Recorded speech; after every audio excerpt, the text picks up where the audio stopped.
দফায় দফায় তৃণমূলের গুন্ডা বাহিনী এসে মারধর এসব শুরু করে। আবার রাত 2টোর সময় ওই তৃণমূলের গুন্ডা বাহিনী এসে রাত্রিবেলা ইট ছোঁড়াছুড়ি এসব করে কিস্তি গ্যালারি দরজা লাথি মারা এসব করে চলে যাচ্ছে।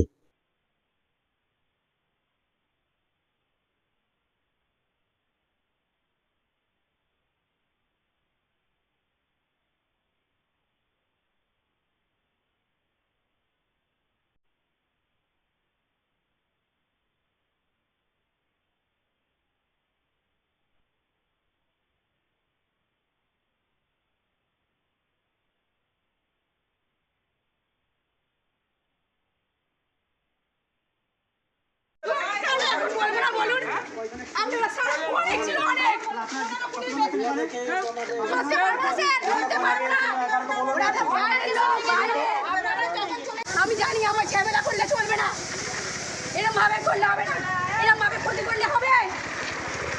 আপনারা আজকে ডিউটি করে যাচ্ছেন, দিনে ভেঙে দিয়ে চলে যাচ্ছে।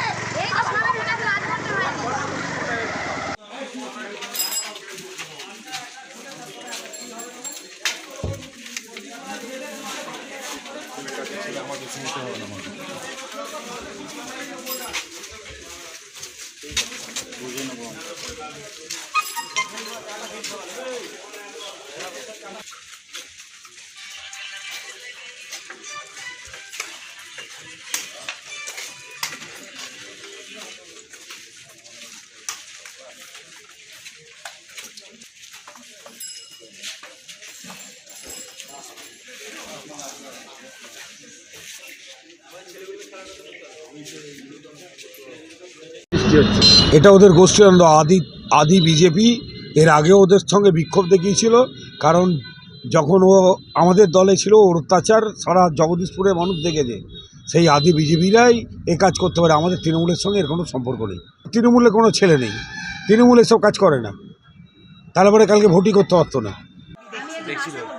একটা আশা কর্মী আমি তো ফিল্ডে বেরোতে পারবো এরকম ছেলে বাচ্চা, তাহলে এবার আমরা বাচ্চাদের তারা তো ঘরে থাকবেই বসে, হ্যাঁ আচমকা এসে এরকম যে মেরেছে, যদি এই বাচ্চা ছেলেটার কোনো ক্ষতি হতো চোখেই লেগেছে। আজগুলো সব ফেলে দিলাম বাইরে, অনেক কাজ পড়ে আছে। আজকে একটু আগে, আধ ঘন্টা আগে, এই তৃণমূলের হারমাদ বাহিনী এখানে রাকেশ নস্কর, সুভাষিস নস্কর, রামা নস্কর, এরকম আরো 25-30 জন কতগুলো সংখ্যালঘু ভাই ধরে ডেকে এনেছে। ঘর বাড়ি ভাঙচুর এসব আমার পাশের বাড়িতে করেছে, চিরঞ্জিতের বাইক ভেঙেছে, চিরঞ্জিতের গ্যারেজ ঘর ভাঙচুর করেছে। এইগুলো এত ভোট ভালো হয়েছে, সাধারণ মানুষ ভোট দিয়েছে, এত গর্বের কথা। অ্যাকচুয়ালি তৃণমূলের পায়ের জমি চলে গেছে, এদের আর কোনো অস্তিত্ব নেই।